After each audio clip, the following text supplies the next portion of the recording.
Yes, welcome to programming world. Guys, இன்றைக்கி நம்ம data டைப்பில் ஃபோர்த்து டேட்டா டைப் பண்ணிட்டோம். அது வந்து tuples. சரிங்களா? இப்போ நம்ம வீடியோக்குள்ளே போகலாம். Tuples is another sequence data type that is similar to the list. Tuples வந்து tuples லிஸ்ட்டும் சிமிலராக தான் இருக்கும், சேமாக தான் இருக்கும்னு சொல்கிறாங்க. அதில் சின்ன சின்ன டிஃப்ரென்ஸாக இருக்கும். Unlike list, however, tuples are enclosed with parentheses. லிஸ்ட்டில் பார்த்தீங்கன்னா நீங்கள் ஸ்கொயர் ப்ராக்கெட்ஸ் வச்சு தான் க்ளோஸ் பண்ணுவீங்க, சரிங்களா?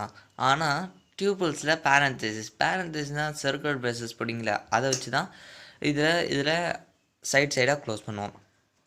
பின்ன லிஸ்ட்லேயும் ப்ரோக்ராமிங் லிஸ்ட்லேயும் டியூபிள்ஸ்லேயும் இருக்க ஒரு வித்தியாசம் என்னென்னா, மெயின் வித்தியாசம்னா டியூபிளில் சேஞ்ச் பண்ண முடியாது, லிஸ்ட்டை வந்து சேஞ்ச் பண்ணலாம், சரிங்களா? எப்படின்னா லிஸ்ட்டை வந்து அது சேஞ்ச் பண்ணுறது நம்ம அடுத்த வீடியோவில் பார்ப்போம். டியூபிள்ஸ்லேயே சேஞ்ச் பண்ண முடியாதுன்னு சொல்லியிருக்காங்க.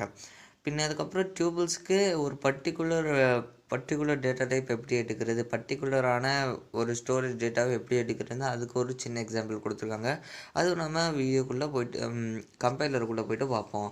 இப்போ நம்ம கரெக்டாக தெரியல டியூபிள்ஸ்னால் என்ன. டியூபிள்ஸ் வந்து ஒரு லிஸ்ட்டு மாதிரி இருக்க ஒரு டேட்டா டைப்பு. இதில் என்ன ஆகும்னா, நம்ம நிறைய டேட்டா டைப்ஸை ஸ்டோர் பண்ணி வைப்போம். டேட்டா டைப்ஸில் நிறையா ஸோ டியூபிள்ஸுக்கும் லிஸ்ட்டுக்கு இருக்க மெயின் டிஃப்ரென்ஸ் என்னென்னா, டியூபிள்ஸில் நம்ம பேரந்தசிஸ் போடுவோம், லிஸ்ட்டில் நம்ம ஸ்கொயர் ப்ராக்கெட்ஸ் போடுவோம். பின்ன லிஸ்ட்லேயும் டியூபிள்ஸ்லேயும் இன்னொரு டிஃப்ரென்ஸ் என்னென்னா, லிஸ்ட்டு வந்து மியூட்டபிள், டியூபிள்ஸ் வந்து இம்யூட்டபிள். அப்படின்னா இம்யூட்டபிள்னால் நம்ம சேஞ்ச் பண்ண முடியாது, மியூட்டபிள்னால் நம்ம சேஞ்ச் பண்ணலாம். டியூபிள்ஸில் நம்ம சேஞ்ச் பண்ண முடியும். ஒரு டேட்டா டைப் ஒரு பர்டிகுலர் வேரியபிளில் ஸ்டோர் பண்ணிட்டோன்னா நம்ம அதை வேறு டேட்டா டைப்பை அது நடுவில் ஆட் பண்ண முடியாது, அப்பன் பண்ண முடியாது. ஸோ இப்போது நம்ம இன்டர்பிரேட்டருக்குள்ளே போயிட்டு இதெல்லாம் எப்படி பண்ணலாம், டியூபிள்ஸ் பார்த்து நல்லா தெரிஞ்சுக்கலாம். வாங்க போகலாம். ஸோ கைஸ், நம்ம பைத்தன் இன்டர்பிரேட்டருக்குள்ளே வந்தாச்சு. இப்போ வாங்க டியூபிள்ஸோட நம்ம பைத்தன் இன்டர்பிரேட்டருக்குள்ளே வந்தாச்சு. இப்போ நம்ம ஒரு டியூப்பில் எப்படி க்ரியேட் பண்ணுறதுன்னு பார்ப்போம்.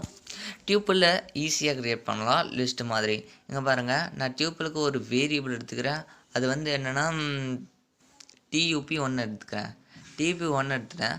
பின்ன அதுக்குள்ளே வந்து ஒரு டேட்டாவை ஸ்டோர் பண்ணேன். அது எப்படின்னா அசைன்மெண்ட் ஆப்ரேட்டர் வச்சு நம்ம ஒரு டேட்டாவை ஸ்டோர் பண்ணி வைக்கலாம், சரிங்களா? இப்போ நான் ஒரு பேரந்தசிஸ் எடுக்கிறேன், அதுக்குள்ளே ஒரு ஸ்ட்ரிங் ஸ்டோர் பண்ணி வைக்கிறேன். ஸ்ட்ரிங்க்கு வந்து நான் வந்து திஸ் இஸ் ஸ்பார்டான் சேவ் பண்ணுறேன். பின்ன இன்னொரு டேட்டா டைப் அது வந்து 12 எடுக்கிறேன். பின்ன இன்னொரு டேட்டா 3.14 எடுக்கிறேன். 3.14. பின்ன இன்னொரு டேட்டா டைப் அது வந்து காம்ப்ளெக்ஸ் எடுக்கலாம். காம்ப்ளெக்ஸ் வந்து 3+4 எடுக்கலாம். பின்ன அதுக்கப்புறம் ஸ்ட்ரிங் எடுத்தாச்சு, காம்ப்ளெக்ஸ் எடுத்தாச்சு, இன்டீஜர் எடுத்தாச்சு. இப்போ நம்ம என்ன பண்ணுவோம்னா இதை க்ளோஸ் பண்ணிடுவோம். ஸோ இந்த ஸ்ட்ரக்சரில் நீங்கள் பார்க்கலாம், நம்ம 4 டைப் ஆஃப் டேட்டா டைப் எடுத்திருக்கோம். அதில் 3 வந்து நம்பர் டேட்டா டைப் தான். ஃபஸ்ட்டு வந்து நம்ம ஸ்ட்ரிங் டேட்டா டைப் எடுத்திருக்கோம். பின்ன செகண்ட் வந்து நம்ம 12 எடுத்திருக்கோம், அது வந்து நம்பர்ஸில் இன்டீஜர்னு சொல்லுவாங்க.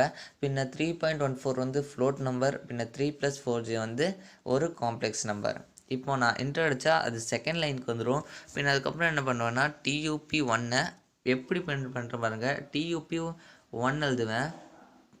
tup1 எழுதிட்டு அதை என்டர் அடித்தோடனே அது வந்து நம்ம என்ன tup1 இருக்க டேட்டாவை காட்டிடும், சரிங்களா?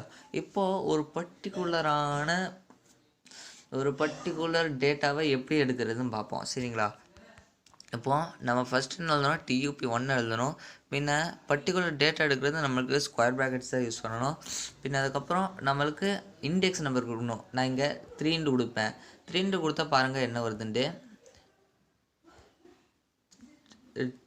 3 கொடுத்தா நம்ம என்டர் அடிச்சிட்டேன். இங்கே பார்க்கலாம் 3 கொடுத்தா இது 3+4j காட்டுது. அப்படின்னா திஸ் இஸ் ஸ்பார்டா. இந்த ஸ்ட்ரிங் வந்து இண்டெக்ஸ் நம்பர் 0, பின்ன 12 வந்து இண்டெக்ஸ் நம்பர் 1, பின்ன 3.4 வந்து இண்டெக்ஸ் நம்பர் 2, பின்ன அதுக்கப்புறம் 3+4j வந்து இண்டெக்ஸ் நம்பர் 3. ஸோ இதில் என்ன வித்தியாசம்னா, இண்டெக்ஸ் நம்பர் உங்களுக்கு தெரியாட்டி நான் ஃபஸ்ட்டு சொல்கிறீங்கன்னா நம்ம நார்மலாக நம்பர்ஸ் எழுதும்போது 1 2 3 தான் எழுதுவோம். ஆனால் இண்டெக்ஸ் நம்பரில் 0லேருந்து ஸ்டார்ட் ஆகும். பைத்தனில் 0 1 2 3 அப்படி தான் ஸ்டார்ட் ஆகும். ஒரு டேட்டா எழுதணுன்னா அதோட நம்பர் எழுதுவோம். நம்ம ஒரு பேர் எழுதணும்னா அதுக்கு ஒரு நம்பர் எழுதுவோம். 1 மை நேம், 2 மை செக்ஷன் அப்படி எழுதுவோம்ல. இதில் 1 திஸ் இஸ் பார்ட்டா ஸோ இப்படி தான் நம்ம இண்டெக்ஸ் நம்பர் எடுப்போம். நான் எப்படி சொல்கிறேன் பார்த்துக்கோங்க.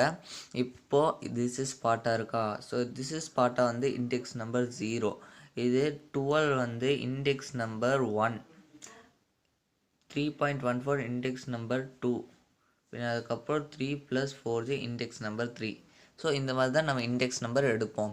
இதே நம்ம பர்டிகுலர் ஸ்ட்ரிங் எடுத்தால் அதுக்கு திஸ் இஸ் பார்ட்டாக வச்சுக்கோங்க. THISன்னு இருக்குன்னு வச்சுக்கோங்க. இதில் T வந்து இண்டெக்ஸ் நம்பர் 0வாக இருக்கும், H வந்து இண்டெக்ஸ் நம்பர் 1ஆக இருக்கும், I வந்து இண்டெக்ஸ் நம்பர் 2ஆக இருக்கும், இன்னும் S வந்து இண்டெக்ஸ் நம்பர் 3ஆக இருக்கும். ஸோ உங்களுக்கு இண்டெக்ஸ் நம்பர் புரிஞ்சிருக்கும்னு நினைக்கிறேன். இப்போ வாங்க பைத்தன் பொருளுக்குள்ளே நம்ம பர்டிகுலர் எப்படி எடுக்கிறது. இப்போ நம்ம ஒரு பர்டிகுலரான டேட்டா டைப் எடுத்துட்டோம். எப்படி எடுத்தோம், ஒரு நம்ம வேரியபிள் நேம் எடுத்தோம், பின்ன ஸ்கொயர் ப்ராக்கெட்ஸ்குள்ளே நம்ம ஒரு இண்டெக்ஸ் நம்பர் கொடுத்துட்டோம். நம்ம எவ்வளோ இண்டெக்ஸ் எவ்வளோ டேட்டா டைப் ஸ்டோர் பண்ணியிருக்கோமோ அதுக்குள்ளே இருக்க இண்டெக்ஸ் நம்பர் தான் நம்மளுக்கு கொடுக்கணும். அதே நம்மளுக்கு லாஸ்ட் இண்டெக்ஸ் நம்பர் எடுக்கணும்னா அதுக்கு நம்மளுக்கு என்ன